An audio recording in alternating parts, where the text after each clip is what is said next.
All right. Looks like we're here. Salutations, my friends. And thank you for tuning in to another edition of Factions of Freedom.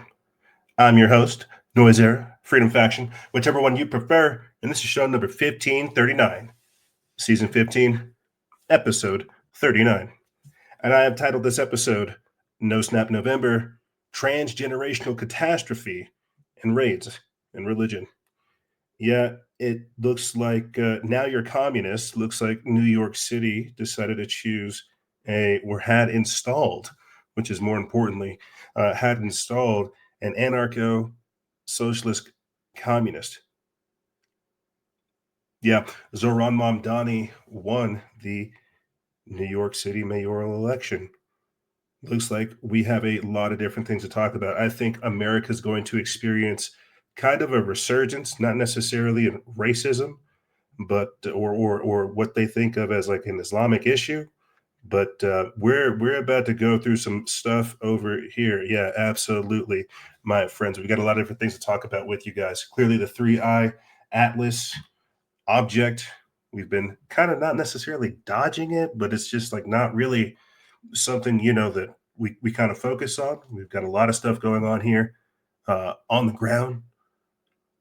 We talk about 3I Atlas, how everything in the world is scripted, a new chemtrails documentary on Amazon Prime coming out, a lot of different things going on. We clearly talk about Zohran Mamdani, what's going on over there in Texas, how they are becoming basically the Mecca of the West. It's pretty crazy. A lot of people moving over there.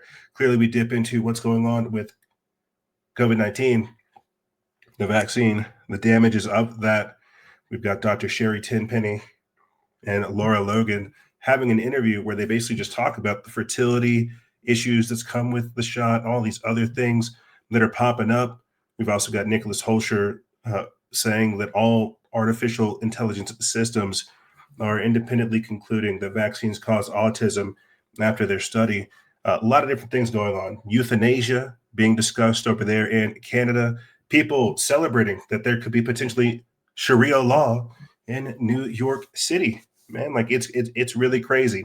And then you have to think about, again, the socioeconomic and socio-cultural things that are going to come with having somebody like Zohran Mamdani in one of the biggest financial hubs over here in this, I was about to say in this hemisphere, but in the world. And so, we've got a lot of different things popping off, lots of different leftists and radicals being elected across the country. They're locking in. You've got George Soros's son proudly standing right next to Mamdani, as if that isn't a tell. So truly historic times in which we now find ourselves in. And it's crazy. Like we got later on, we've got a video clip about these illegal immigrants or these migrants that are basically declaring they're forming like a union and they're refusing to pay rent because of ICE. And so we're really seeing a battle for America right now. And I think what you're seeing take place, the staging, if anything, is kind of scary. It's kind of not even scary, but it just tells you like, hey, it's going down. It's going to go down. we think it's pretty funny that, 1 week these people are like, oh, no kings, no kings. I don't want kings. And then the king turns off their food and they're like, oh my God, give us our food back. Give us our food back. King, what happened?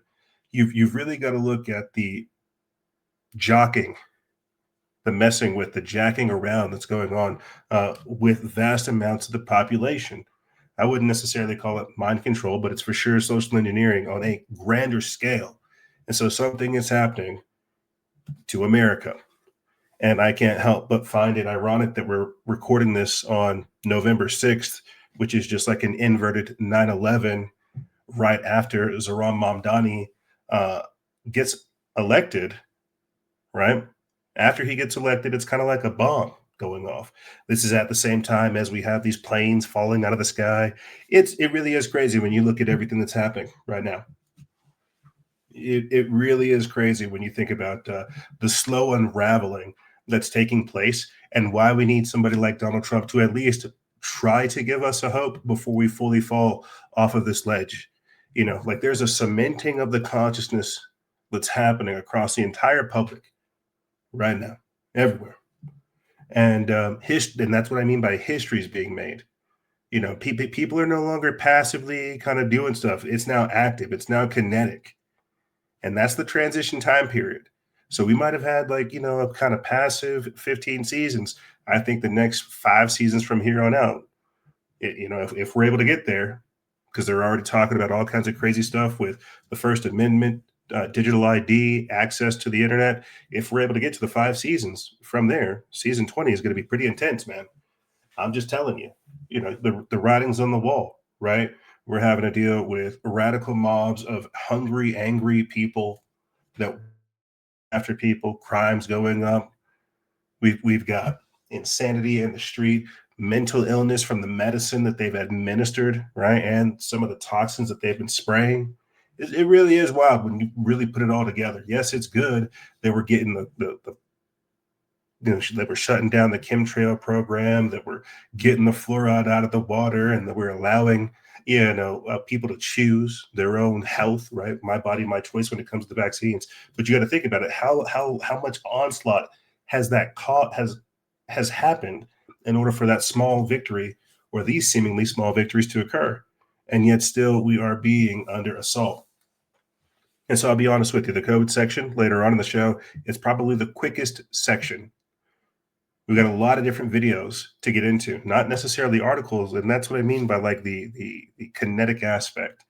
When it was theoretical, when it was ideological based, and we weren't kind of active, right? We could have more articles. But now that things are just hitting the streets, now that things are just popping off, it's video after video after video. And it's intense, man. And that's why we have to chronicle it, because this is a part of the slow unraveling. This is a part of the event horizon. This is a part of the chaos that is becoming normalized, right? And that's why shows like ours exist. That's why shows like InfoWars exist. That's why shows that all these shows that are popping up now, it's good, right? We need these. These are force multipliers. But back in the day, people weren't so willing to just talk about everything that's going down right now. But we'll save that discussion for a different day. Let's go ahead and jump into the updates, the intro, and we'll go ahead and kick this pig. If you guys want to support this operation, the best way to do so is to go to patreon.com/noise. Patreon.com/NOIZCE. That's the best way to support this operation in its current configuration. I'm alluding to some stuff I'm trying to get done for 2026, as well as the overall operation, right? And I say that because theory is not practice, man. And I'm telling you, we're moving more into a kinetic time period, and we've got to be more boots on the ground. More boots on the ground. We've got to be more networked, and we've got to figure out, where do you want to be when all this stuff goes down, right? Do you want to be in the country? Do you want to be putting a target on your head? We're already seeing massive mobs of just people coalescing for no real reason. If you're, and I mean, we're hearing about bounties, man. Like, it's that time period. Patreon.com/noise. That's the best way to support us in this current configuration. We're working on a couple others. But if you go back and you listen to the over 500 plus episodes that we have available, you can see how we found ourselves here today. You can find us on Spreaker, Amazon, iTunes, Podbean, Spotify, Alexa, and every other major podcasting platform. Earlier this year, January, Blog Talk Radio discontinued their services, and it absolutely wrecked me emotionally because we were one of the top podcasts at a time over there. But they discontinued their services and they replaced it with Spreaker, and now we're over there having to restart this whole thing all over again. And it's crazy. And this is why you guys hear me talking about just the different shows, the formats, configurations. It's like I was listening to Mysterious Universe with Benjamin Grundy and Aaron Wright. I had listened to these guys, whenever I was back in middle school, whenever I had actually moved and lived in Australia, and I'd been listening to them ever since. And they had been doing this longer than me. I think almost 20 something years, right? And this is again where podcasting kind of came from. And they covered paranormal stuff, and I still listen to them to this day because I was a big Art Bell fan, and I wasn't so fond of George Norrie. And I like the work of George Knapp. He really reported on the alien abduction phenomenon, but I really wanted to find like a different kind of take on UFOs and paranormal stuff, and that's where Mysterious Universe came in. And fast forward to where we're at now, they've been doing this longer than me, and it's crazy to hear them say that they've found new hosts. They're going to continue the Mysterious Universe program, that they're going to be starting their own new podcast.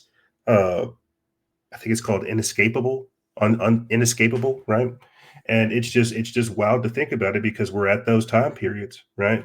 InfoWars is literally facing multiple lawsuits and just being taken over, and they're starting their own new thing, and we're seeing again this proliferation of all these different podcasts and these people who are now voices, and it's just wild to think that over the 15 plus seasons, that was you somewhere. And it in a weird way, it's time to go, and it's time to do something different. It's time to evolve. And I'm saying that with myself, and that's why you guys feel the tone of the show change a little bit from what we're typically used to. But patreon.com/noise, that's the best way to support us. You guys can go back and listen to our newly recovered YouTube channels from 2014. You can see how we went from being like a shy, timid young man to just the angry black man that we are today. You can see the Noise Era channel, the backup channel, as well as the Odyssey platform that we were able to simulcast on. It has content all the way back to season 6, 2018. Been doing this a while, guys. Like I really have been doing this a while, and we've come from nothing. We've been destroyed. We came back. We've been destroyed. We're at our like lame duck era. We're at like a cool stride. And that's why I'm like, we can't stay here. We can't stay stable and stagnant like this. We'll die. We have to grow.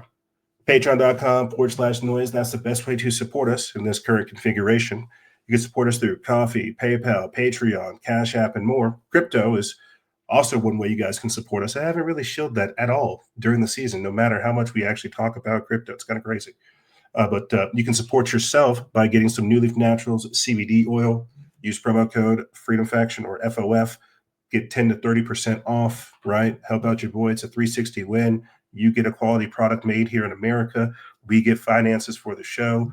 They get actual supportive business. They're one of our longest supporters, man. It's actually pretty crazy. We should have more. And again, because this is No Snap November, and you're seeing all these people go in and out of stores borrowing food, whatever that means. Now is the time to get yourself storable goods, okay? Get storable goods while you can. We're 39 episodes in this season. You didn't think that we would ever need it until you start seeing people robbing grocery stores and just taking it because their EBT stamps are not being put on. And we discussed this just last week, how many different people are actually on food stamps. So get storable goods at today's tastes, at today's pace, with today's rates. You don't want to get it in a hyperinflated time period, right? But unfortunately, that seems like where we're going. Again, just to summarize all this, patreon.com/noise. That's the best way to support us in this current configuration. With that being said, we're going to go ahead and start with the world of signs, showing us some of the anomalous weather events that are going on.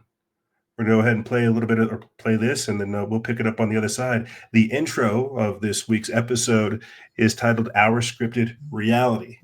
Aliens are coming and robots are taking over.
Look at that.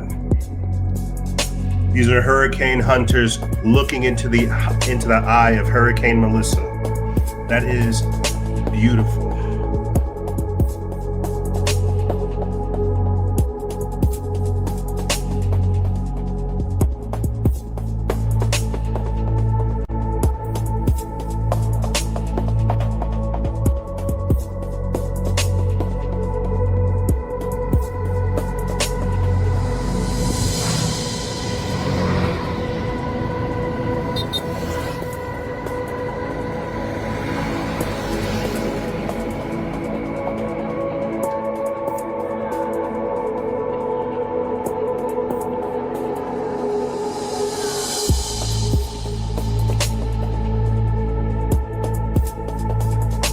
I lived there in Alice Springs.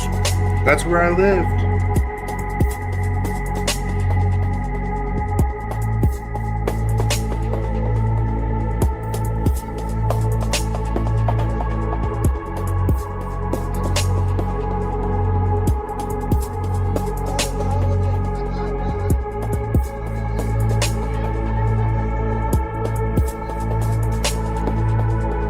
Avalanches in Nepal on the 26th of October.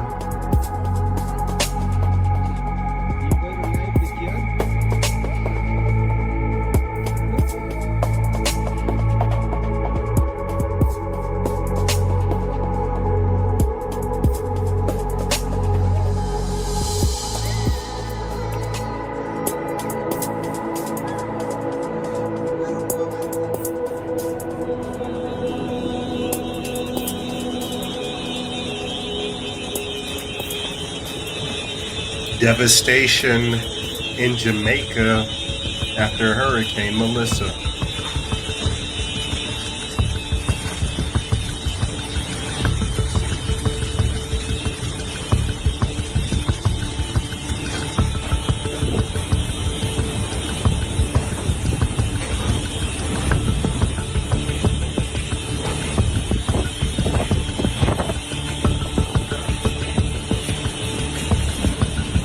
This airport is destroyed.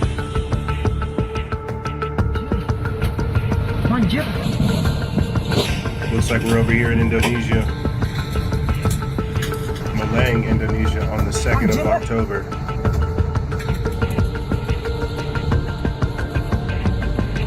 Wait, wait, wait, wait, wait, wait, wait, wait, wait, wait, wait, ngomong apa? Astagfirullahaladzim, astagfirullahaladzim, astagfirullahaladzim, astagfirullahaladzim, astagfirullahaladzim, astagfirullahaladzim, astagfirullahaladzim, astagfirullahaladzim, astagfirullahaladzim, astagfirullahaladzim, astagfirullahaladzim. Looks like this hurricane is destroying this village.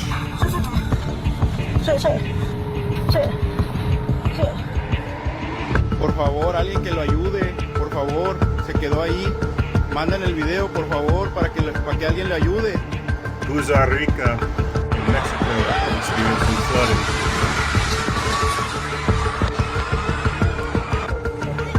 Now we're in Sao Paulo, Brazil, where some type of event has been destroyed.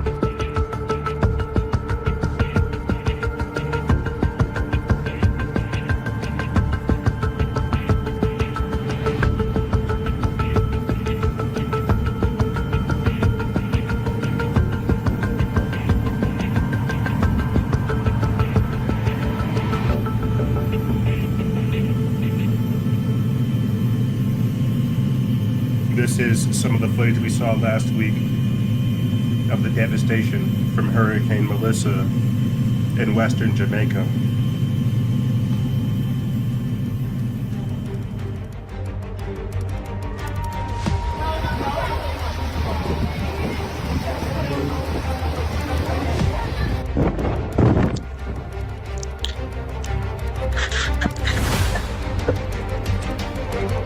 Major flooding in Cebu City, Philippines.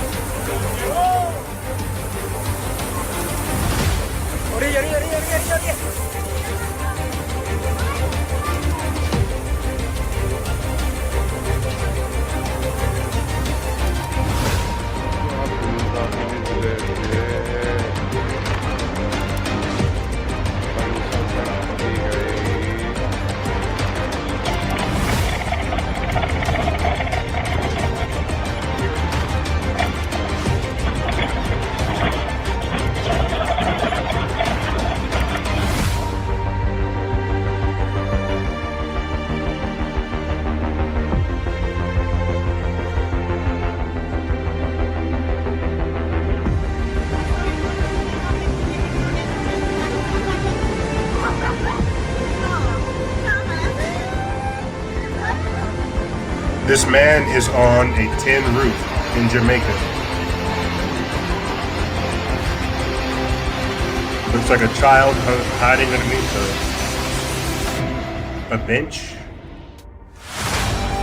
Crazy. Crazy. There you have it, ladies and gentlemen. The world of science. And it truly is the signs of the time. Truly is. Yeah, you know, this is crazy. Especially this footage right here, seeing the eye of a storm.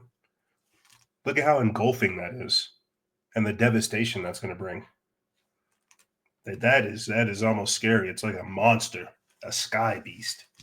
Like, look at that. That is truly an immersive and all-encompassing void, and the devastation it's bringing is next level. And you got to think, where are all these people going to go from these floods, these hurricanes, these earthquakes, volcanoes erupting? I think that's what we'll be dealing with a lot more of in the next coming year. I think right now we're experiencing a lot of socioeconomic and socio-political issues, but I think they're getting warmed up for the environmental destructions that are really going to knock out cities, knock out power grids, like Asheville, North Carolina, like the Palisades fires. Look at this right here. This is where I used to live. You heard me talk about it over here in Alice Springs, Northern Territories. Yep. What's crazy is oh man, I got nostalgic just looking at that. Yeah, really, really beautiful area. Really, really beautiful area of it's hot, like the desert out here. But the point I'm trying to make with this segment, not necessarily is to look at the environmental devastation and the weather modification and weather manipulation that's been going on, but to take it a step even further, right? Because our reality is being scripted. This is one way they're able to do it, through just the weather modification, the geoengineering, the stratospheric aerosol injections, through HARP, through earthquake weaponry, things of this nature. They have that. And now they're bringing something deeper into our world, the aliens. the robots, the strangeness. They're adding that high-tech neo-feudalistic overlay over society. They're wrecking everything first, though. And that's why we're seeing instability and uncertainty everywhere. You see, let's go ahead and proceed forward. Let's watch this little trailer from the documentary, this chemtrail documentary over here on Amazon. Let's go ahead and pull that up real quick, and then we will proceed from there. I hope I don't get hit with like some kind of copyright. I hope it's like a legit trailer. But yeah, let's go ahead and pull that up, and then we'll pick it up from there. Documentary.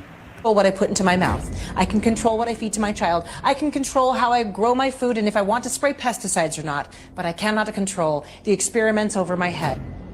Within an hour, it spreads out, it creates a blanket. We're in a war. This is a war against me, you, our children, our grandchildren, and generations to come. This is war raged upon us. These programs consist of spraying tons of patented aerosol pollutants into our skies without public consent. This includes aluminum, barium, strontium, and more. It's targeting your food, your water, and it's coming in multiple different ways. If people want to know if this is a real thing, states have bills to ban it. I think there are now 32 states that have taken an attempt at this. This has become a huge issue. If your average citizen knew the truth of what's going on and what they're being exposed to without their consent, they would be outraged and they would take action. I don't want some creep ramming chemicals down my throat without my permission. We need to prosecute those people that are doing it. Do we stand in one spot and say enough is enough, and if they don't listen, we take it to the next step? You've been doing this for a while? Yep. Long time.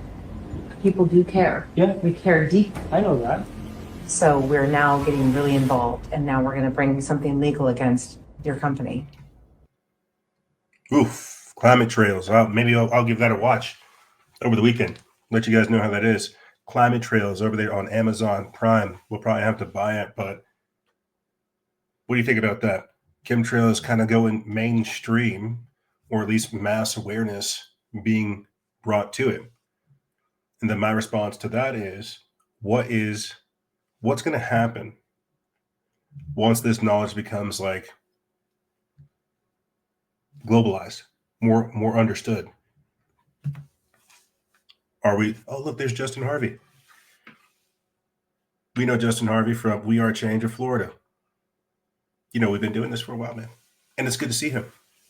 It's good to see all these people succeed, because this is what I'm saying. A few years ago, you couldn't really be talking about this type of stuff. It was woo-woo, conspiratorial, tinfoil hat or whatever. No, you're being soft-killed and murdered. Wake the fuck up. Smarten up. Like smarten up. Understand what is happening around you. Understand how many different enemies are being positioned. Understand the tools of the adversary, what the devil is doing to destroy you. Understand the dehumanization and demoralization and depopulation plan. Understand that this is not a game. They are killing you. And he's right. This guy, whoever they have up over here, he's right. It is an assault against you, your family, your children, and your progeny. But you see, most people can't comprehend that. Most people think, oh, that's silly. I remember covering the Flint, Michigan water issue. That's why we cover the vaccine. That's why we cover the atrazine in the water, the chemicals in the water, the pills they push on your kids, the drugs they inject your body with, the garbage they put into your brain, the slop they put on your social media feed. We talk about the consistent onslaught to try to destroy you, to break you. And so why would we not talk about what's going on with the skies and the adverse effects it has, and how it should stop, and how you do need to purify yourself, and you do need to raise awareness about it. And you need to understand about heavy metals. You need to understand about the checkerboard skies. But what's going to happen whenever this goes critical mass and more people begin to raise awareness about it? Are we going to have sky filtration systems? Some kind of land purification system? Anyway, climate trails. Looks like more people are beginning to talk about it. Ultimately, that's what we want. Let's go ahead and proceed forward to this farmer talking about how they're using satellites to hunt down small farms. A day on this stuff.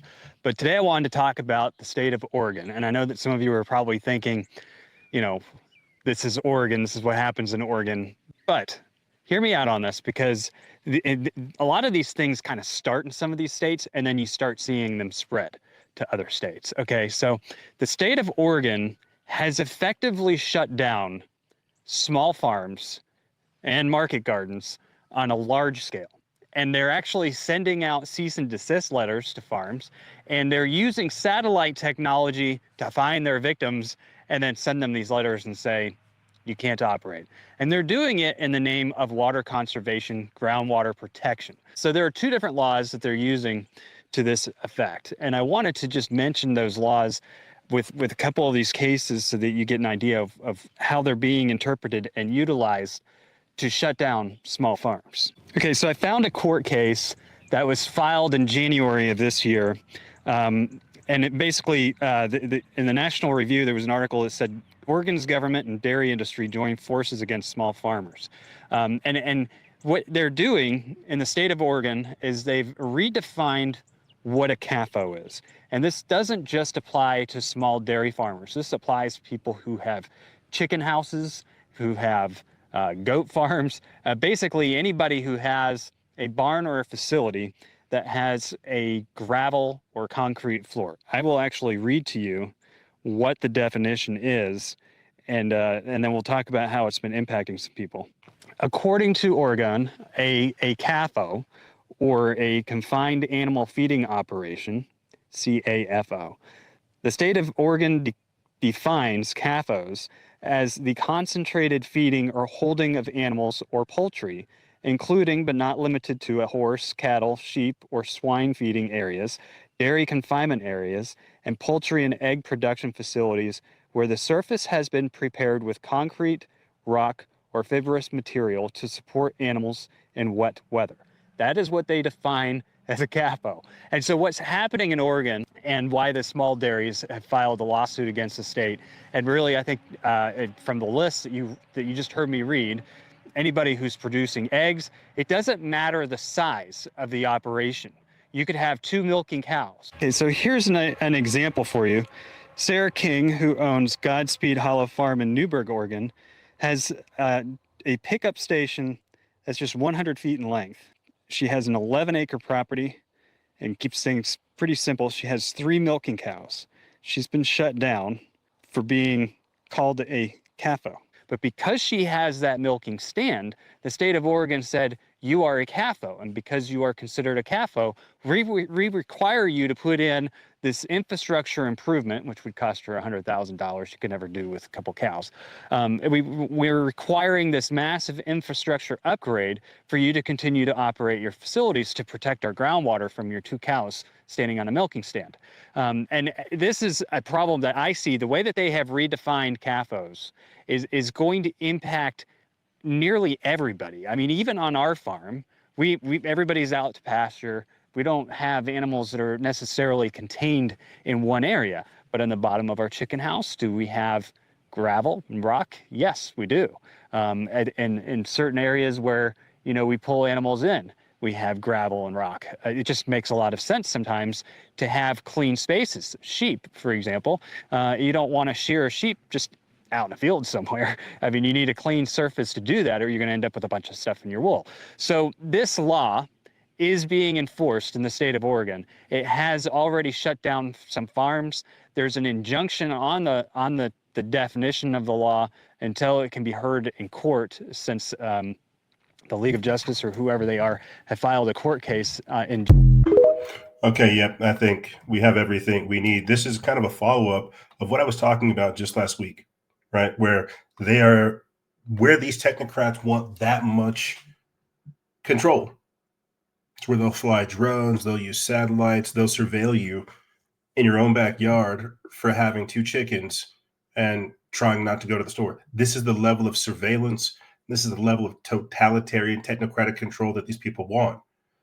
realize it was just a couple episodes ago where we were talking about them having the ability, or at least the science, to tell you how much a single sandwich would impact your carbon score. This is the stuff that's going down. This is the top-down system where they're saying that we're going to shut down farms en masse to protect the people because people don't know how to feed themselves. And the science proves that this is actually detrimental to the health of the animal. Again, this is the ludicrous, megalomaniac tyranny that's creeping in the background. That doesn't matter whether you're left or right, but will be used. And who can he argue with? Who can he vote to fix this? This is a supranational treaty. This is Agenda 21 and Agenda 2030. This is how they implement it. Right? So while we got people over here upset about Mamdani, do you think that he would be for or against this in New York City? Would he enforce this? Will you begin to see farms being used as political weapons by politicians saying, I'm going to shut down family farms. I'm going to shut down this and that. No, you're not allowed to have backyard chickens. No, you're not allowed to have a cow on your couple acres. It's illegal. But you see, this is what the green economy is. These are the environmentalists, the eco-extremists. The World Economic Forum and the United Nations, these are the dictates they have to us. Because they understand that people are leaving the system. They understand that people like myself and others have chickens and eggs, and we don't want to deal with, having to go to the store, and sometimes we engage in commerce and barter. That's a problem. That's freedom. Even if you say you're not doing it, we're going to fly satellites and drones over your backyard and issue you a cease and desist. We've got video footage of it. How crazy is this? So you become a criminal for simply trying to feed yourself and having backyard chickens. Let's go ahead and proceed forward. Speaking of satellites, check this out. Elon Musk joins billionaire race to control all life on Earth, pushes AI satellite network to regulate the sunlight. This is an article by Baxter Dimitri from the People's Voice. They put this up November 4th. It says that Elon Musk has sparked global debate again, this time not with rockets or electric cars, but with a plan to control the sunlight itself.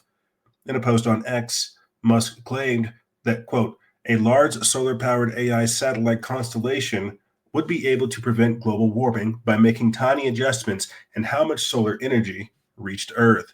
The billionaire envisions a fleet of orbiting satellites powered by solar energy and managed by artificial intelligence, capable of subtly reducing or redirecting sunlight to, quote, stabilize the planet's climate. It says that Musk insists that the intervention would be minimal, just, quote, small adjustments to prevent either overheating or cooling. Quote, Earth has been a snowball many times in the past, he wrote. To him, it's a clever futuristic solution, but to many, it sounds like the next phase of a dangerous obsession, controlling nature itself. It says that this goes far beyond the aerosol spraying or, quote, cloud brightening schemes already deployed by governments like the UK's. Instead of tinkering with the atmosphere, Musk wants to put a filter between Earth and the sun, an artificial system deciding how much light reaches us. Once such network exists, whoever controls it effectively controls the climate, agriculture, and global energy balance. One malfunction or political dispute could literally cast a shadow over the planet. Critics warn that even a 1% change in sunlight could alter rainfall, disrupt ecosystems, and devastate food production. And if the systems depend on AI, what happens when it glitches or gets hacked? As the Economic Times noted, such a network would demand a, quote, global AI protocol or risk igniting a, quote, solar blockade wars. Imagine nations fighting not over oil, but over sunlight. This is a deeper issue is control. Big tech already dominates communication, data, and finance. Now with projects like this, It's reaching for the ultimate lever, the sun. Climate engineering is being sold as salvation, but it's built on the same ideology. Centralized nature, manage it from above, and trust the algorithm. Once sunlight becomes programmable, it becomes a tool of power. For those who believe the sun should never be tampered with, Musk's idea crossed a sacred line. The sun is the heartbeat of life. Turning it into a managed variable in an AI-controlled system isn't innovation, it's hubris. If Musk succeeds, humanity could find itself living underneath an artificial sky, dependent on orbital machines that decide when and how brightly the sun should shine. What's framed as, quote, saving the planet might instead mark the beginning of something else entirely. A world where even the light that feeds us could be dimmed at will. See, this is what I'm talking about. This is what I'm talking about. Scripting reality. Managing the sun. Does this not make you think of The Matrix, where they say, we don't know who struck first, but we know this all started going down whenever we blocked out the sun, because that was like a move. The machines became solar powered, and so the humans thought it was a bright idea to block out the sun, but then they started to use the humans as the battery source. This is the kind of vibe I get from just reading this quick article, or even the idea of it. Yeah, I'm not for spreading chemtrails or anything of this nature. Is this the solution that will be positioned to us afterwards? Whenever they still say, hey, just because you're exposing chemtrails and weather modification doesn't mean that geoengineering and global temperatures aren't rising. Here's an alternative solution. It's lightweight. Look, it's from your favorite charismatic technocrat. It's from Elon Musk. Go do it. Is this the solution that's going to be put forth?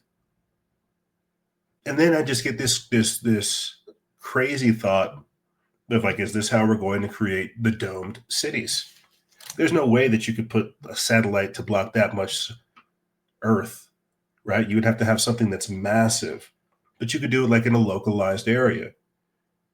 A little, a geodesic dome over like a city with some type of protective material to stop it from the intense solar radiation that smashes the Earth.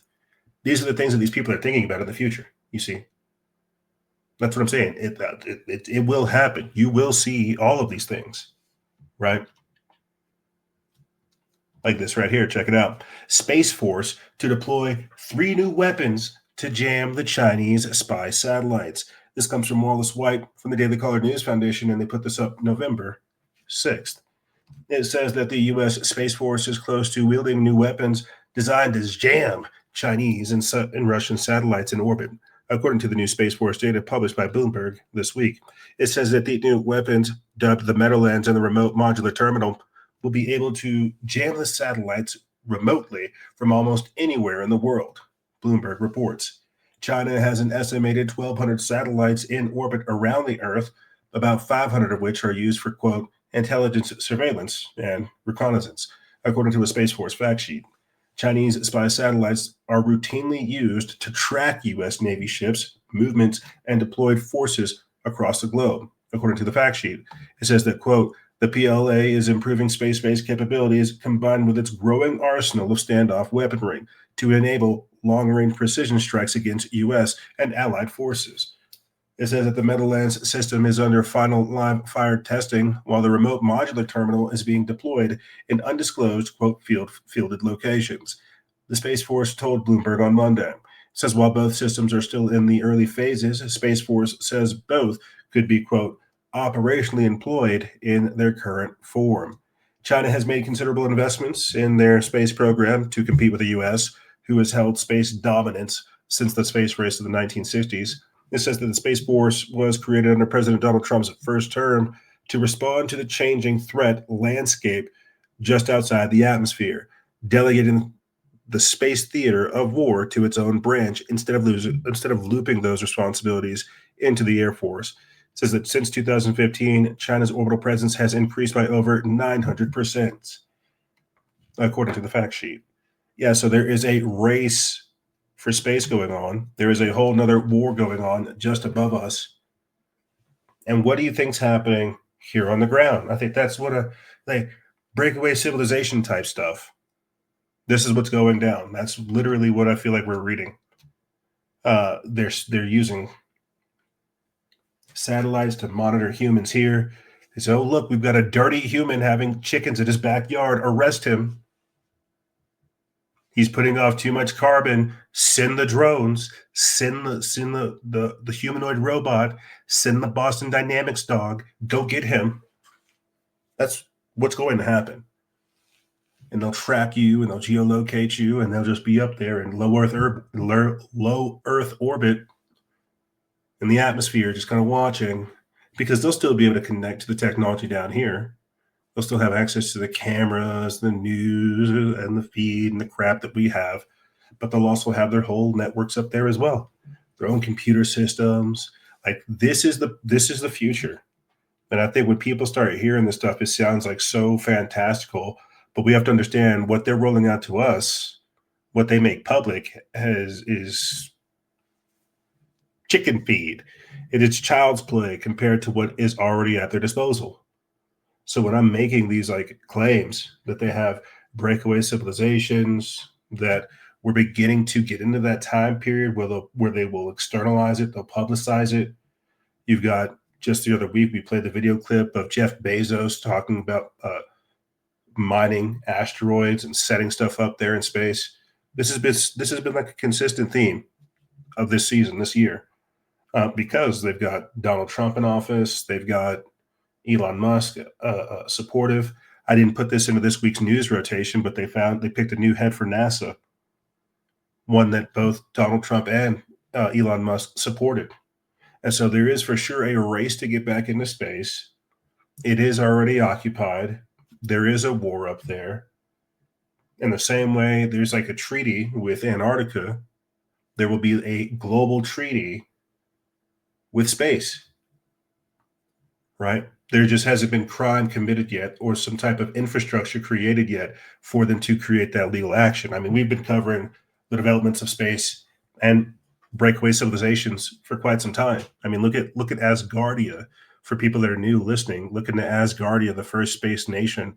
They already have people who are converting or abdicating their citizenship and then becoming like real citizens of a space nation.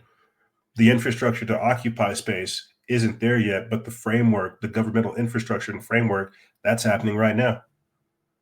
And yeah, so some pretty crazy things are unfolding very, very quickly too.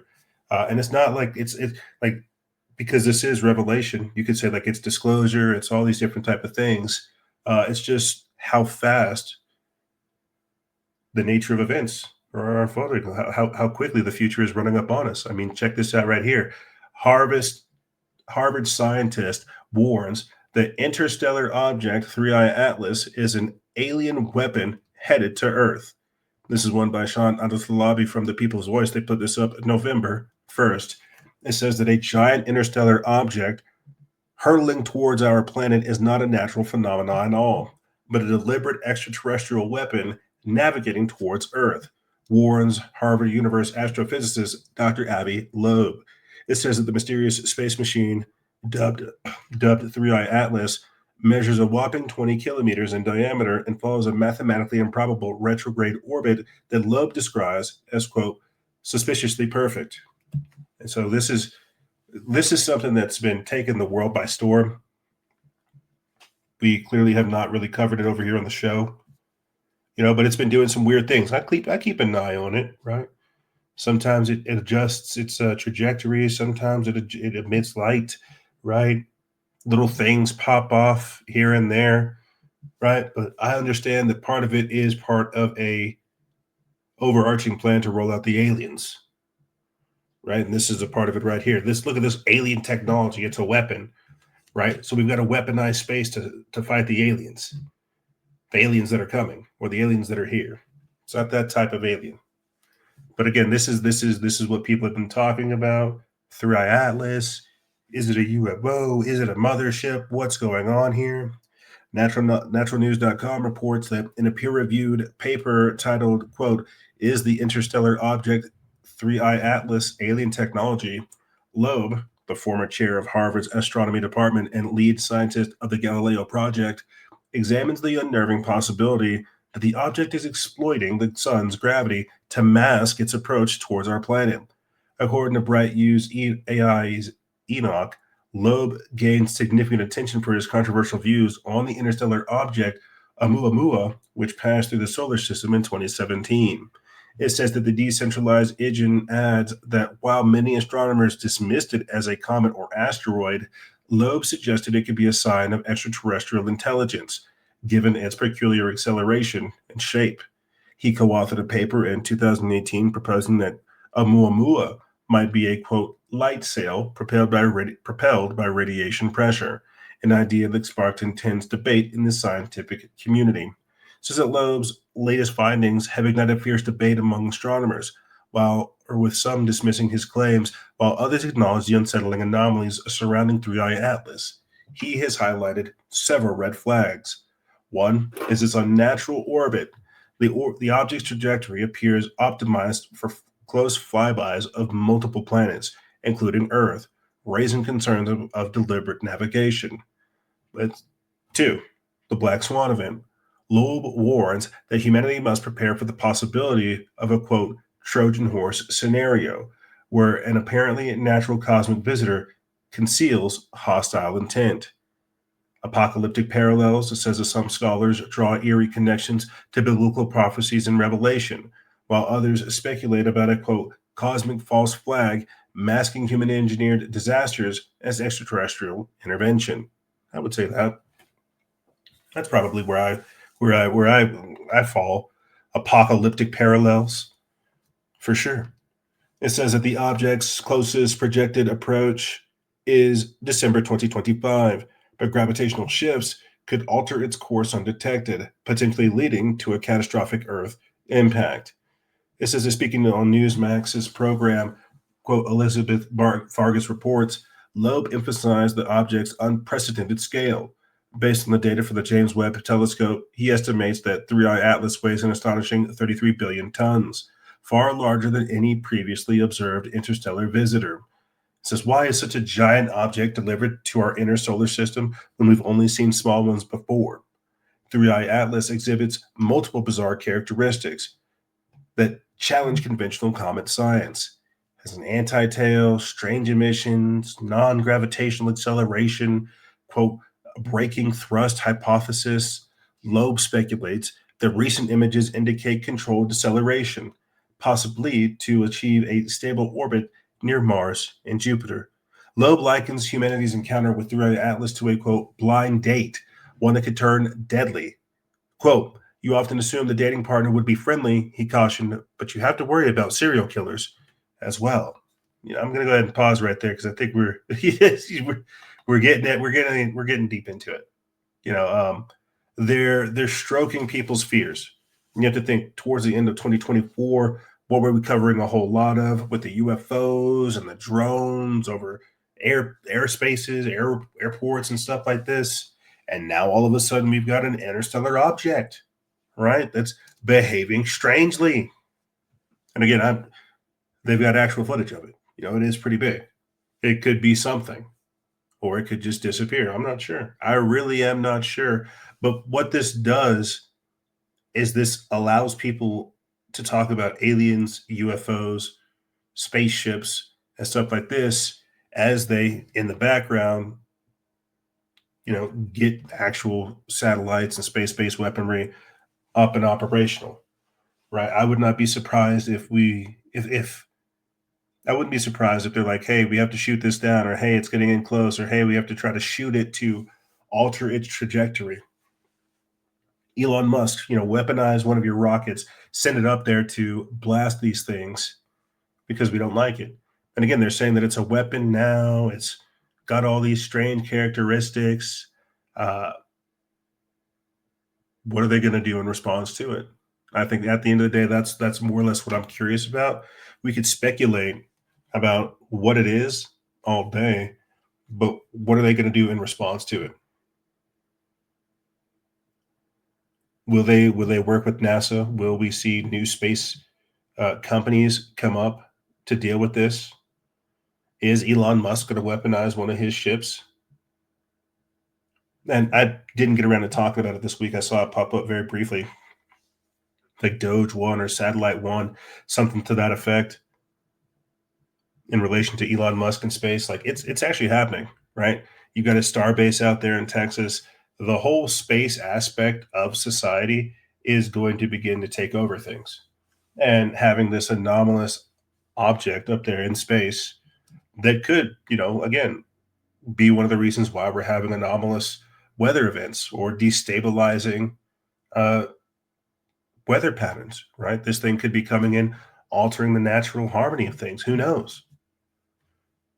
But they'll be able to use this. They'll be able to use this, and we'll have to trust whatever they say. That's how this works. Again, here's another article. 3i Atlas changes color again and shows signs of, quote, non-gravitational acceleration. It says a team of astronomers monitoring interstellar object 3i Atlas have found something a little surprising. Our third confirmed interstellar visitor appears to have changed color for the second time. It says, meanwhile, another team finds that the comet has begun to show signs of non-gravitational acceleration as it approached perihelion. For those of you who haven't been following the story of our third interstellar visitor, on July 1st, astronomers at the Asteroid Terrestrial Impact Last Alert System, ATLAS, spotted an object hurtling through our solar system on an escape trajectory. Given its velocity and its eccentricity between 6.1 and 6.2, it was confirmed to be an interstellar object, the third we've seen after Oumuamua and Borisov. It says astronomers have kept a close eye on the object, now known to be a comet due to its distinctive outgassing behavior. They have found a number of unusual features of the object, which may well be a 10 billion year old time capsule for an earlier age of our universe. Studying it could tell us the exotic environment it grew up in, though astronomers are still attempting to pin down exactly which part of the galaxy it came from. Unfortunately, while the object was approaching perihelion, or the point in its path where it was closest to the sun, it was behind our host star from Earth's perspective. It says Harvard astronomer Avi Loeb has made a big hoo-ha about this fact, suggesting that an alien spacecraft attempting to view our solar system or destroy the Earth may choose to be out of our view at perihelion in order to disguise a maneuver, redirecting it towards Earth. Its hypothesis, which nearly all astronomers reject, given the cometary behavior, including astronomers at the Search for Extraterrestrial Life, SETI, and NASA. It says, nevertheless, as the comet approached the sun, it was the key moment to test this highly unlikely hypothesis. Aliens have been suggested as an explanation for cosmological mysteries all the time, and so far we have found zero. Yeah, that's kind of my thought process. They're telling you to look up whenever I'm telling you you need to look down. Yes, the weaponization of space is a thing. Yes, quote unquote, the aliens are coming, but we are never told to look underground. We are never told to look underneath our feet. We are never told to go investigate the caverns. We are never told to investigate the catacombs. We are never told to go underground. We're always told to look up, right? Look up, the sky is falling. Like that's literally how I see it. Little Chicken Little type situation. Look up, the sky is falling. But moving forward, here is a book from 1926 titled The Secret World Government or the Hidden Hand. A woman was perusing in an antique store and then found this little book. I'm not even sure how to pronounce the name. It's a 1926 book by Major General Count Sheriff Spirodovich called The Secret World Government. Let's listen to what some of the stuff she finds. I found this book at the local antique shop yesterday, and it was written in 1926 by Major General Count Sheriff Spirodovich. The Secret World Government or the Hidden Hand, Unrevealed in History, 100 Historical Mysteries Explained. This man is explaining that there is a hidden hand, there is a secret government, and they are of the nature of the individuals who are taking over now, the blues with a J, that they are the ones that have been running society because they made a pact with a god. He calls it Satan, but that's his position. But I want to read to you this very specific. I have to be careful about what. I really was trying to debate whether to put this on the internet at all because it could really get me in trouble. But this particular page, I just want you to see this particular part where he says right here, he's talking about proof of the existence of this invisible world government, this hidden hand. He says, the world is governed by very different personages from what is imagined by those who are not behind the scenes, i.e., not by kings and ministers. Disraeli said not others, but different, which means not the kings, ministers, or other similar men, but absolutely different, possibly even of a different race. Who they are must be known first of all, and only then can we control them and establish peace, but not before. You know how I'm always saying, I'm calling them creatures and creeps? And I'm saying they're not human. I don't know what they are. And this has been my biggest reason around this. I ain't unifying because I don't know what these things are. This apparently has been known. And this has nothing to do with religion. I'm not talking about religion or race. I'm talking about like a species of a soul or something that's on this planet. And that's what he's talking about here.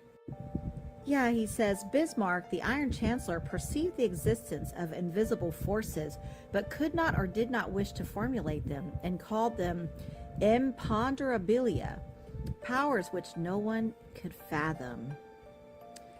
I think I saw where you could get this book, like a free PDF, and read it. I didn't try the link, but I did see something come up in my Google search about it, so maybe you can find it and read it. I don't know how available it is to get your hands on, but this is a very valuable book. He says I haven't finished reading yet, but it looks like he's about to tell us why France and Russia went into the War of 1812. He said it was a hidden hand that organized it. He says earlier also that the Civil War was absolutely 100% organized, and nothing about that was organic or true as far as the version of the story that they told. But yes, I recommend if you could get your hands on this book. If you Google this guy, it's going to say he's racist and anti-semi-truck. But that's because of what he says in this book. The secret world government, or the hidden hand, the unrevealed in history, 100 historical mysteries explained, the anti-Bolshevik association. Yeah, I would definitely go give that a look. 1926. That book is 100 years ago. 100 years old, and they're talking about invisible forces, the hidden hand, another race, people working with some dark forces, Satan, orchestrating the world. 100 years old. So when we talk about Agenda 21, Agenda 2030, that was in 1992. This book is 100 years old. We are dealing with, in more ways than one, a multi-generational plan. This is why Alexander Soros, not George Soros, his son, Alexander Soros, can get up there with Zohran Mamdani and say, oh, I'm so proud of you. Because who did George Soros run around with? Dick Cheney just died. You got Henry Kissinger, Zbigniew Brzezinski. You got Klaus Schwab stepping down. These are all people who inherited this system, and they are now passing it on, this hidden hand. We call them the deep staters. We call them the globalists. We call them the Illuminati. We call them the Freemasons. They could be the Jews. They could be all these different type of peoples and these different type of incarnations. They're all of them and more. But you see, these are just the front-facing things. The Rothschilds, the Rockefellers, right? All puppets. You see, even Trump, to a degree, he's not running the show. It's the money behind him that runs the show. Or it's who puts him in debt or who bails him out. Even he doesn't run the show. Yes, he's the king of the world, but all the world's a stage. Our reality is scripted. And now they have to change this reality. They have to do a whole new world order. Because that old world order that I was just describing, that Henry Kissinger had created or had been a part of, right? That's dying. Now they need a globalist empire, a supranational organization to rule over every man, woman, and child. This is why they want the digital ID. This is why they want the mark of the beast. This is why they want the social credit score system. This is why they want to get chips inside of you. This is why they want to build this system. So that's why it's biblical, the evil behind it. It's prophetic. 1926 is whenever this book was written. We're in 2025, seeing some pretty interesting things. Let's go ahead and proceed forward. Let's listen to this young content creator, or this content creator, talk about how everything in our world is fake and that everything is a scripted movie. And deceived world that we now live in. But the reality is, the truth is that none of what is going on outside, none of this gets better. Everything in our world is fake. Our food is fake. Our news is fake. Our politicians are fake. Our history is fake. Even our financial system is fake. And the people on our TV screens, on our phone screens are lying to us because everything is a scripted movie. And if you want to believe the absolute garbage that is being spoon-fed to us, then that is 100% your prerogative.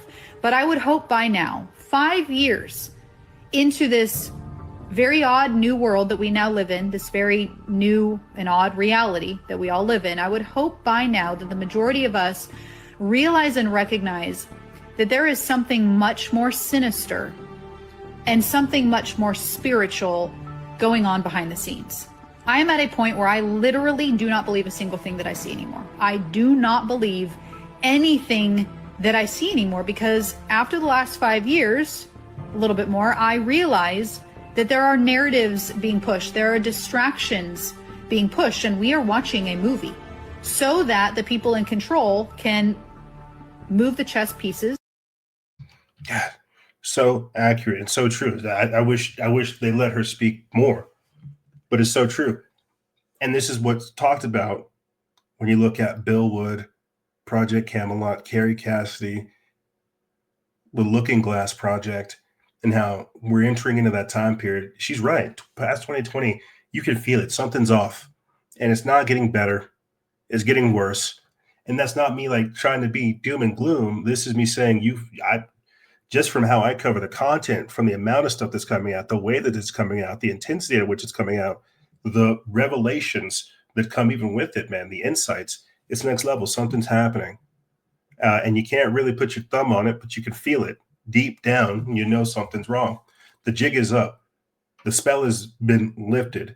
People can see through it now, and they're going to get more and more angry. They're going to get more and more angry, as Klaus Schwab talked about, the angrier world, more and more disillusioned with their quote-unquote prospects, right? They can recognize that they're being replaced, that they're being itemized, and that they're being destroyed. This is why we play that video clip of Dr. Brett Weinstein talking about hyper novelty and how it's becoming increasingly hard for us to recognize what's beneficial to us, because none of this is. The whole system has to be imploded. It has to be destroyed. It can't really be saved. It wasn't something we should have been on in the first place. And now, because we're reaching this like critical mass and awareness and understanding with all this, people don't want to do it anymore. She's right. Our reality is scripted. It is one big play. It is one big movie. And Donald Trump is the star right now. And now you're seeing all these little side characters come up, all these wannabe people that don't have the same energy because they're not meant to. Donald Trump, as I've said in previous episodes, he's meant to represent that last little bit of order before we go into true, absolute lawlessness. the science fiction dystopia, the unrest, the crime, to where, you know, law and order is like not really a thing, tyranny from the system, top down, how they're pursuing people and persecuting people. This is what they're trying to do to remain in power because they understand that people are giving up. This is talked too about whatever we look into Zebellion and more. But ultimately, I'm glad she's our phones, everything. I'm glad that she pointed out that fact that it just feels off since 2020, and it's not getting better because the discernment is real, the awareness is real, the enlightenment is real, the dark enlightenment is real. What these people are doing is real. The compounding effects it's having is real. The transgenerational assault is real. And it's just like once you see, you can't unsee. But what you begin to do, not necessarily is try to pull people out from the spell, is try to protect yourself. But even then, the system recognizes that you're pulling away, and that creates its own form of issues. So that's why they're doing everything they can to keep us on the plantation, mentally, emotionally, financially, right? Because this is the erosion of the old world order and the installation of the new world order, the new way of being, the transhumanist way of being. This is why they're trying so hard to program vast swaths of the population to get control of that psychic share, that mind share, that mob mentality. That we'll play a little bit later on. Nolan Arbaugh, one of Elon Musk's NeuralLink patients, who's typing with his brain and studying neuroscience and doing all these different type of things. That's wonderful for Nolan, and we'd love to see it. What I'm trying to talk about is how this technology will be used, because you heard me talk about mindshare right there, how this technology will be used to rob people of their individuality, rob them of their soul, rob them of the freedom of thought and individual and consciousness. They will be overridden, you see. But this is, again, the empirical system's attempt to try to grab humanity. It truly is crazy when you pull back and think about all these things, but I truly am glad that she pointed these things out. Our reality is scripted, and that's why predictive programming makes all this so much more easier to understand. It's sad, but it's like a cosmic law that these people have to do. They have to tell you what they're going to do before they actually do it. Like this right here. iRobot becoming reality. Humanoid robot capable of doing your chores, set to roll out. This comes out October 31st. It's from End Times Headlines, and we actually have a video clip to play, but it's robotics firm iX Technologies. It has launched its Neo, a 5'6", 66-pound humanoid robot designed to handle everyday home tasks, blending AI companionship with practical assistance. Let's go ahead and pull up the video clip. We'll just let that roll as B-roll while we talk about it. But here we are, ladies and gentlemen. We're at the time period. We are in the time period of robots. Robots are here. Aliens are coming. Right? Chemtrails are real. Genetic modification, it's popping. It's, you know, it's cool. All the kids are doing it. Right? Let's go ahead and pull up the video clip. Let's let that sit as B-roll, and then we'll read this article. It says, founded in Palo Alto, iX develops robots that, quote, live and learn alongside us, per the site. Neo, the flagship, integrates the homes for chores like fetching items or toggling lights, activated by voice or app. Neo features soft, deformable polymer skin, tendon-driven actuators for safe motion, and operates quieter than a fridge. It lifts 154 pounds, carries 55 pounds, and runs 4 hours on a self-charging battery. Equipped with 4 mics, 3 speakers, and fisheye cameras, it streams views via an app. Customizable in tan, gray, or brown with washable suits, and shoes. Oh, great. So you can do your robot's laundry. That's beautiful. It says that Neo distinguishes directed speech for responsive chats. As VP of AI, Eric Zhang noted, quote, Neo is a speech-enabled AI companion made for any kind of conversation. Where other AI assistants are confined to your phone or computer, Neo lives with you in your physical space and has the ability to see, hear, and remember things by your surrounding environment to provide you with uniquely helpful assistance. It suggests recipes from fridge scans, tracks language progress, or advises on decor. Not yet fully autonomous, Neo relies on human teleoperators for complex jobs, improving via data. Syzyk Zhang added that quote, Neo's autonomy improves with diverse data and real-world experience. As Neo does more chores, you will receive your update to your Redwood model that will increase the complexity of tasks that Neo can handle, such as finding your keys or wallet or doing a full laundry cycle end to end. So CEO Bert Bornich addressed privacy, saying that, quote, if you buy this product, it is because you're okay with that social contract. If we don't have your data, we can't make the product better. Users control teleop access, blur feeds, and set no-go zones. IX vows no data profiling or sales with layered security. Pre-orders start at $200 deposit. Early access for $20,000 for priority. U.S. shipping in 2026. Premium support, 3-year warranty. There is a standard version where you have to pay $500 a month for the subscription. A wider availability will happen in 2027. And it says that IX eyes iterative updates for greater independence, positioning Neo as a chore-relieving household staple. So there you have it. This is how quickly and how easily they will roll out the robots on us. Oh, we see you're having no kings protests, right? Oh, we see the government is shut down and firing people left and right. Oh my good golly gosh, we see that you're begging for food in the streets. Sure would be a shame if we were to roll out this humanoid robot that would replace every single one of you. And this is the plan. We talked about this earlier this year on the show. Like one robot can handle like 3 to 6 jobs of a human being. Now they're just casually rolling out a maid robot because, well, we deported all of the maids, the actual physical human maids.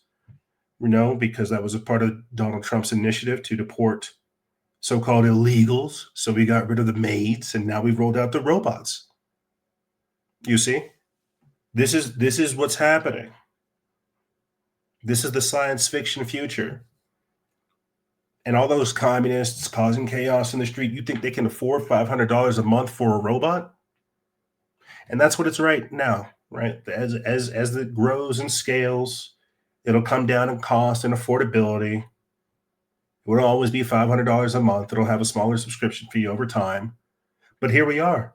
How many businesses, hotels, I don't know, gas stations, wherever these things are going to be, how many people are going to buy these?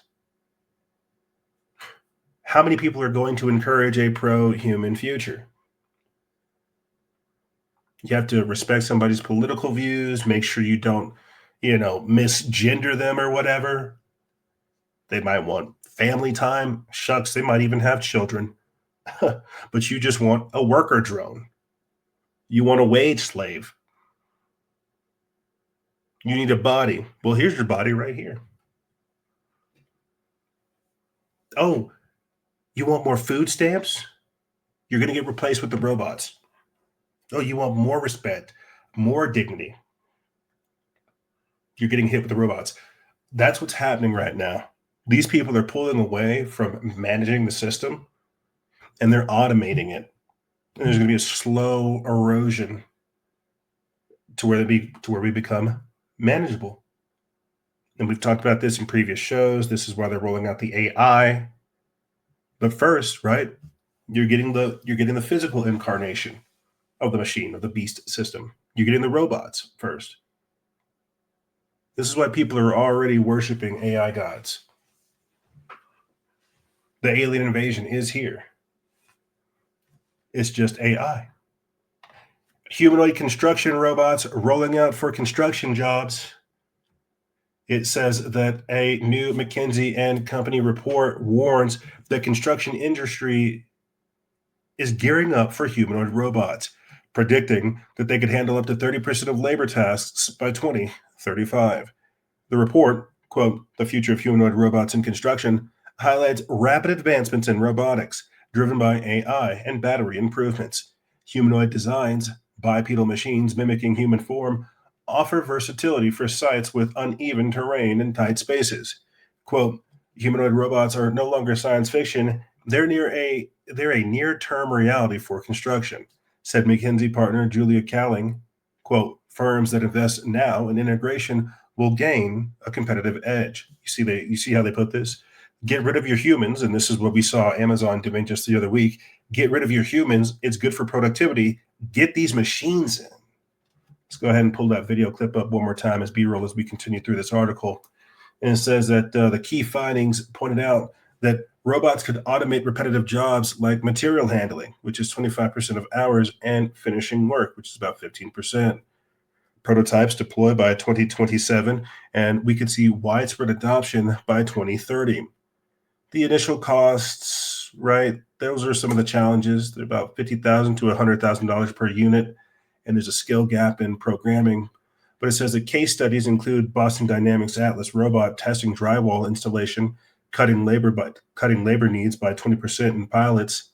Industry experts Mark Smith, AGC of America, added that, quote, "This isn't replacing workers, it's augmenting them, but training programs must scale fast." McKinsey recommends pilots in modular construction and partnerships with tech firms like Tesla and Figure AI. Yeah, see, so we're not getting rid of humans. What? No, we respect them. We respect them. But for sure, some of the training programs need to scale very fast because we're going to get these guys in.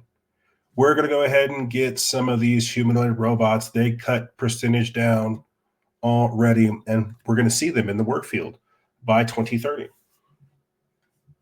And so right now, you're just getting a small taste of the disruption that's happening in the future, or that we'll be seeing in the future. A small taste of it. Millions of individuals on benefits from the government saying they don't like the government one week and then having to be beholden to that government and then having to talk to AI chatbots in order to get what they need from the government, because the government is also embedding AI and automation into its systems. You see, this is what's happening. This is the Great Reset. This is idiocracy. This is the technocracy, where you have machines and AI chatbots and various things like that as your interface, you see, and they dictate to you the type of service you have. And there's great inequality with this system. You see, let's go ahead and proceed forward. IBM cuts thousands of jobs and prioritizes AI over workers. This is an article by Doug Goldsmith from Liberty One. They put this up November 5th. It says that IBM will trim thousands of positions in November and December as part of a workforce rebalancing meant to push the company deeper into AI-driven services. A move that arrives months after IBM said it was, quote, focused on American jobs and planned investments in manufacturing. This article walks through the timing, possible motivations, employee implications, market reactions, and what it might mean for the broader tech landscape. I don't think we'll go into it. I think we just kind of get the gist of it right there, that they're laying off all kinds of people and prioritizing AI. This is the system. This is what Doge did to the government, right? This is how you get the scientists in. This is how you get the technicians in, the engineers in. You get out the blue-collar workers. They get replaced by robots. They want respect and jobs and benefits and stuff like that. And, well, that costs too much. And we don't want to do that. So we're just going to fire them and then bring in the robots. This is that type of time frame. It's good for business, less fraud. You see, understand what is happening. And then at the same time, because I've got a video clip of Elon Musk talking about universal basic income and stuff like this. At the same time, they're saying, oh, don't worry, it'll be a good thing. once we get all these machines in. Then you won't have to worry about a job. You can just be on government assistance and we'll give you free money. Free money, like what you're giving to all the people out here doing no kings protests. What is that going to cost me? There's no such thing as free. What am I going to have to give up? Oh, you're going to have to give up your freedom because we're going to provide the security. You see, and that's what's happening right now. A job is your security. It's money. You can self-dictate, self-direct, pull yourself up by the bootstraps. But if they take that away from you, cut you down, and put you on the plantation, that's what they want. They don't want to have people who are employed. You understand how much these people hate the American working middle class? That's why they want to farm them so bad. But no, they don't like the idea of having people who are upwardly mobile in society, beneficial to themselves and to their neighbors. They want slaves. That's what's happening right now. Obedience training. But that's what I'm saying. You're seeing a small smattering, a little taste of what's to come. Massive unemployment. People raging in the streets because they don't have more benefits. That's the universal basic income. You mark my words. You'll see it in the very near future. Here's Elon Musk on Joe Rogan saying that chimps can't control humans and humans can't control AI. Hilarious. The big concern that everybody has is artificial general superintelligence achieving sentience and then someone having control over it. I mean, I don't think anyone's ultimately going to have control over digital superintelligence. Any more than, say, a chimp would have control over humans. Like, chimps don't have control over humans. There's nothing they could do. But I do think that it matters how you build the AI and what kind of values you instill in the AI. And my opinion on AI safety is the most important thing is that it be maximally truth-seeking, like that you don't force the AI to believe things that are false. And we've obviously seen some concerning things with AI that we've talked about, where Google Gemini, when it came out with the image gen, and people said, like,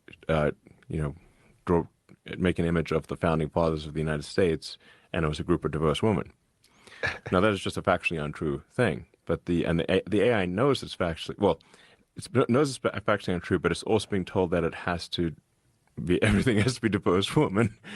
So the problem with that is that it can drive AI crazy. Like because it's trying to, you're telling AI to believe a lie, and that can have very disastrous consequences. Like, let's say, as it scales. Yeah, let's say, like, if you've told the AI that diversity is the most important thing, and now assume that becomes omnipotent, and you've also told it that there's nothing worse than misgendering.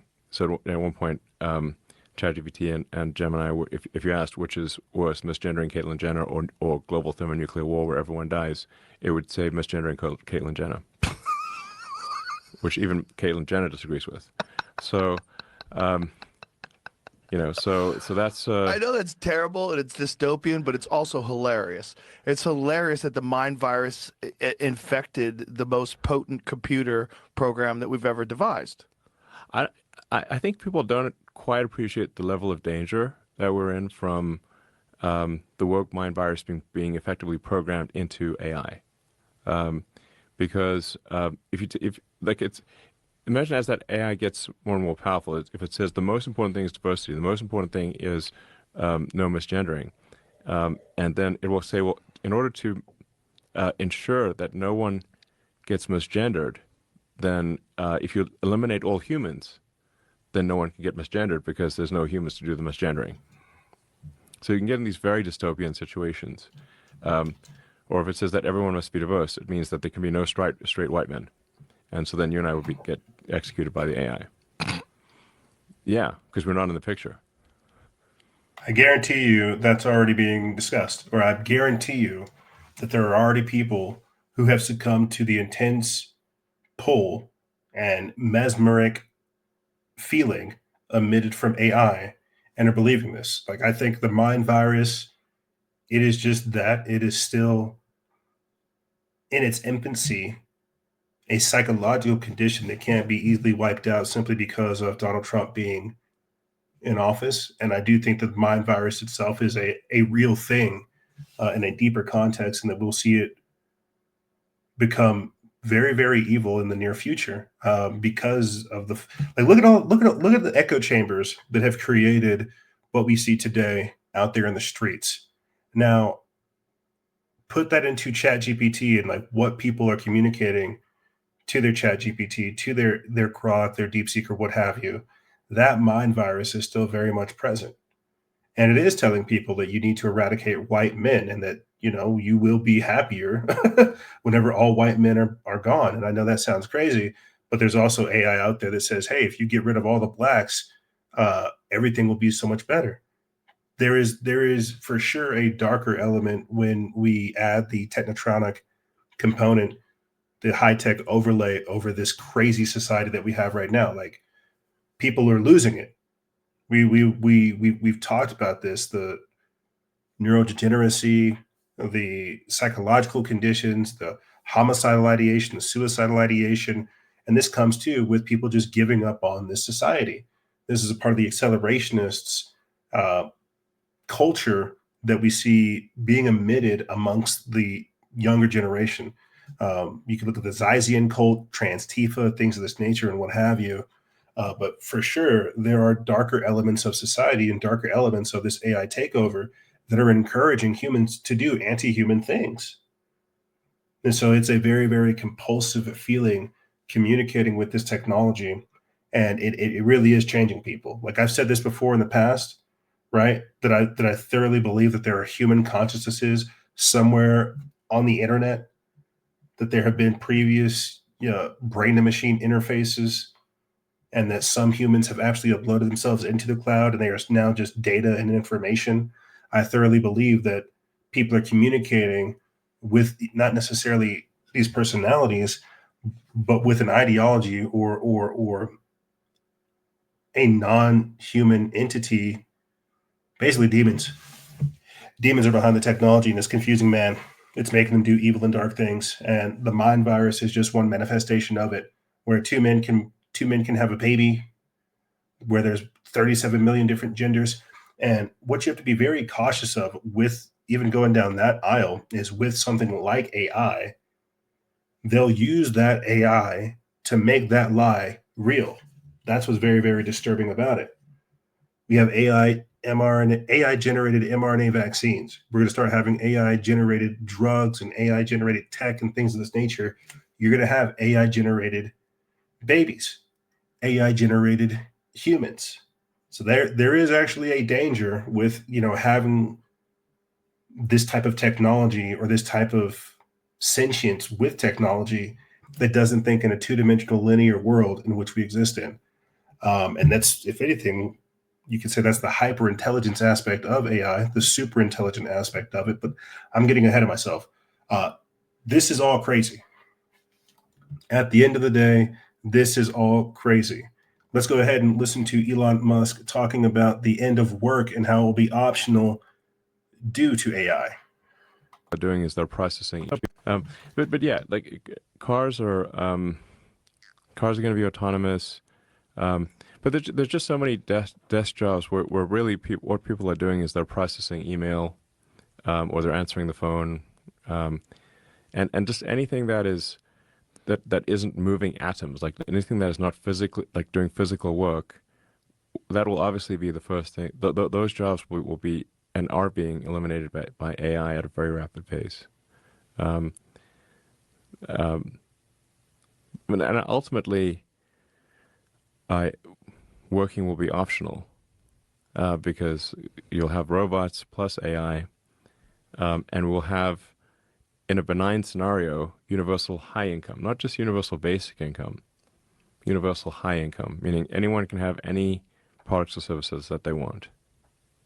So but there will be a lot of trauma and disruption along the way. So you anticipate a basic income from that the economy will boost to such an extent that a high income would be available to almost everybody. So we'd essentially eliminate poverty. In the benign scenario, yes. So, like, the way There's multiple scenarios. There are multiple scenarios. There's a lot of ways this movie can end. Like, the reason I'm so concerned about AI safety is that, like, one of the possibilities is the Terminator scenario. It's not 0%. That's why it's like I'm like really banging the drum on AI needs to be maximally truth-seeking. Like, don't force AI to believe a lie, like that. For example, the founding fathers were actually a group of diverse women, or that misgendering is worse than nuclear war. Because if that's the case, and then you get the robots and the AI becomes omnipotent, it can enforce that outcome. And then, like, unless you're a diverse woman, you're out of the picture. So we're toast. Yeah, no, this is a very serious thing, and I'm glad that he talked about the trauma that comes with this future. Yeah, it'll have, and he has to pitch universal basic income. He has to pitch like jobless, like humanoid replacement. He has to pitch the technocracy and the benign outcome. Do we really seem like we're in a benign position? Do we really seem like we're going to have like a redemptive period if they begin to roll out these machines? Does it really seem like that's the future we're going into? Does it really seem like the people who want his business, who want to control these robots, want to have high universal basic income? They don't. That's why they popularized the term basic income, because they don't want to give you anything extra outside of that. They want to give you just enough to keep you on the plantation, just enough to make sure you pay your bills, you buy yourself some food, and that'll come with your social credit score system. It'll have your carbon score. It'll have your carbon footprint. There will be requirements, right? And if anything, that's what you're seeing right now with the purposeful disruption of the EBT and SNAP benefits program. And so they can begin to slowly roll out the universal basic income requirements, so they can slowly install the ESG, the environmental social governance scores, right? All these different requirements that people will have to have in order to have access to their benefits, their universal basic income, and all the other services. That's fake money, but they have to figure out a completely different game to get you in. You see? And so this is the future. Aliens are coming. Robots are taking over. This is the anti-human, technocratic system. This is the technocracy. Part of me wanted to go ahead and close this segment out with a couple clips of Larry Fink talking about how they want to rapidly tokenize every financial asset. I think that should be self-explanatory given everything we've discussed so far now, why they would want to rapidly tokenize every asset, why they want the robots in there, why they're building this kind of godlike AI in the background to hook up this system. People can see it now, you see. And I see these robots as the ground troops, not necessarily I see these robots as like the ground troops of the technocrats. I think the old world order, us humans, we're out here rioting in the streets, mobbing from one place to another, stealing resources. And the technocrats, the social engineers in the background, are rolling out the machines, coming up with different ways to control us, more importantly, and to engineer everything else. Let's go ahead and play these quick clips of Larry Fink. There's two of them. I'll play it back to back, and then we'll hit a hard break, and I'll catch you guys on the other side. Here's Larry Fink saying that we're not doing enough to talk about the tokenization of trillions in ETFs. But today there's about $4.1 trillion sitting in digital wallets, growing very rapidly. It has caught attention to people around the world. A lot of men and women who are actually fearful of keeping all their money in their currency or storing it in their country where they live. But beyond that, the opportunity for tokenization is probably the most important component of how we are going to see the evolution of the financial plumbing of the world. There's just too many middlemen in so many different areas. Jenny talked about it earlier, but there's just way too many middlemen in the process. And the reality is, if we could tokenize all our ETFs, all $5.3 trillion of our ETFs, and provide that in a digital wallet, you could seamlessly, without fees, going from a digital currency or a stable coin or whatever that may be in your digital wallet and buy bond or stocks. And I believe that is going to be the future. I do believe more transactions are going to be done digitally with authentication of ownership. Now, obviously, you know, should the whole financial system be on one blockchain? What does that mean? How do we protect ourselves? So there are obviously a lot of things we have to address to make that work. But I do see more and more of a future of having more and more financial assets being digitized, sitting in a singularity of a blockchain, and going from cash to stocks to bonds back and forth, doing that seamlessly. And I do believe that that is going to happen sooner, not later. Well, Tokenization and digitization. How quickly should they think about digitizing their own currency? What does that mean for the role of the dollar? If every currency digitizes and we have, what does that mean for bank payments? What does that mean for the payment companies like MasterCard and Visa? All these are being questioned right now. I will make, I think we spend so much time talking about AI.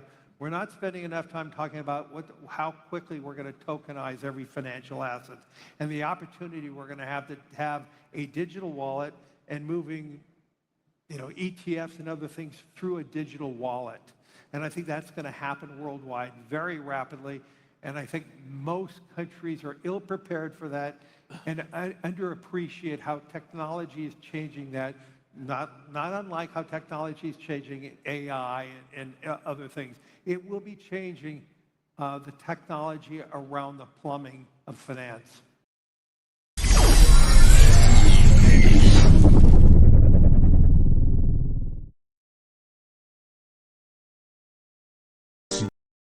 The young generation, like Prime Minister Trudeau, half of this cabinet, are actually young noble leaders of the vertical reform. We penetrate the cabinets. The change is not just happening. The change can be shaped by us. We have to prepare for a more angry world. How to prepare? Take the necessary action to create a fairer world. I see the need for a great reset. So people assume we are just going back to the good old world which we had and everything will be normal again. This is, let's say, fiction. It will not happen. There is only one way this pandemic is going to go. It's going to get worse and worse and worse. The next crisis is already waiting for us around the corner, and it is the climate crisis. It's just going to get weirder and weirder and weirder, and finally it's going to be so weird that people are going to have to talk about how weird it is. I look for the invention of artificial life, the cloning of human beings, possible contact with extraterrestrials, possible human immortality, appalling acts of brutality, genocide, because the systems which are in place to keep the world sane are utterly inadequate to the forces that have been unleashed. The good news is that as primates, we're incredibly adaptable. We're going to be tested to the limits. What they see going on is the breakdown of all tradition, all order. They're quite right that it's happening, but they're quite wrong to conclude that it should be resisted or is somehow evil. The mushroom said to me once, it said, this is what it's like when a species prepares to depart for the stars. You don't depart for the stars under calm and orderly conditions. It's a fire in a madhouse.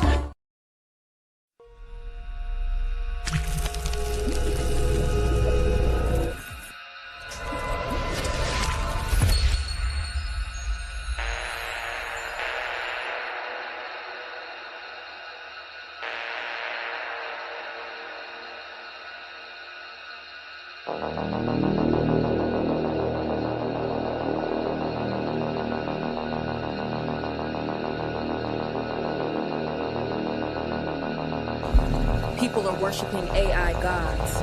The alien invasion is already here.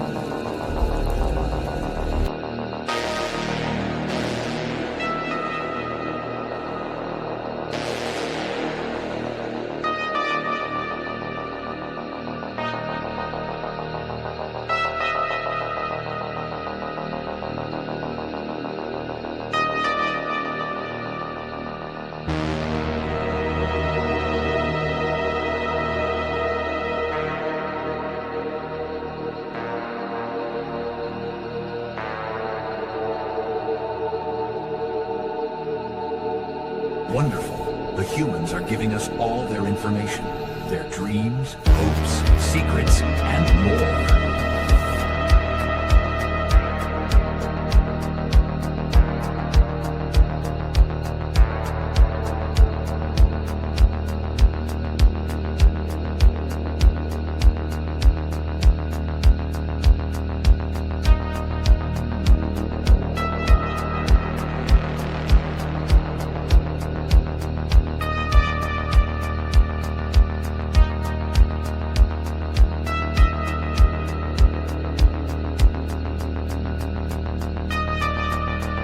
Once the humans have exhausted themselves, only then will we insert our program into them.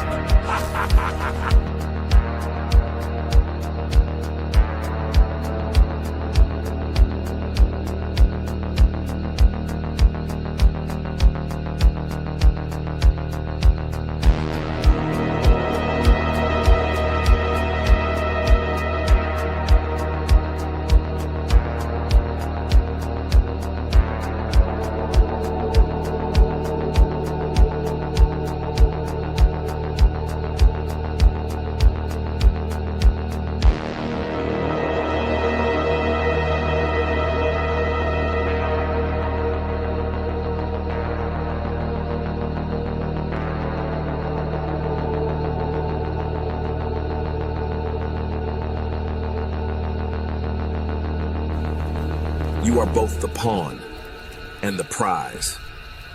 Choose your reality wisely.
There is no such thing as its freedom. There is no such thing as democracy. Please stop listening to the mainstream media. Please stop listening to the Western world speaking about United Nations, human rights. This is evil. Nonsense. They have enslaved the human race under the banner of human rights. I beg you, they have enslaved the human being under the banner of human rights. There is no freedom in the world. The world is placed in the bosom of Satan, the killer of mankind. A snake, the poisonous cobra. Satan likes to do things in disguise, in quietness, in the depth. But the Lord forced him to surface up. He wants humanity to see. He's opening the eyes of those who are willing to listen to Christ. Those who are willing to listen to Christ, He is opening your eyes. What has been happening in recent years, it is absolute satanic. But all done in the name of human rights, democracy, United Nation.